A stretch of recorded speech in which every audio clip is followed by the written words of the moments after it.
সারা বছরে বিভিন্ন প্রোগ্রাম লেগেই থাকে, ঠিক আছে। আমাদের সামনে বড় প্রোগ্রাম যেটা 10ই মহররম আশুরার প্রোগ্রাম, সাথে আপনারা জানেন যে 23শে জুন একটা দলের প্রতিষ্ঠা বার্ষিকী।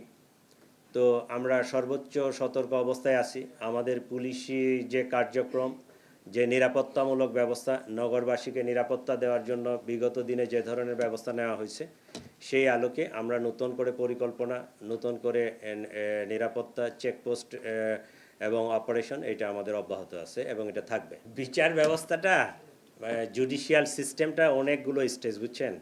আমরা তার মধ্যে একটা ধাপ পালন করি, ইনভেস্টিগেশন, প্রসিকিউশন, জুডিশিয়ারিটা এর পরে।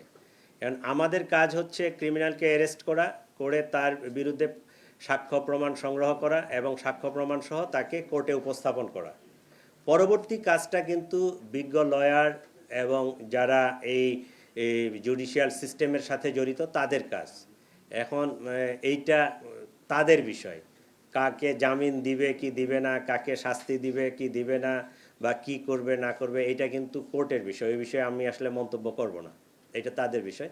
কিন্তু আমরা আমাদের কাজটা করে যাব। আমরা যখনই কোনো সন্ত্রাসী, অপরাধী, মাদক ব্যবসায়ী, চাঁদাবাজ যে কাউকে পাবো আমরা অ্যারেস্ট করব, তার বিরুদ্ধে আমরা এভিডেন্স কালেক্ট করব, তাকে কোর্টে সোপর্দ করব। এইটাই পুলিশের।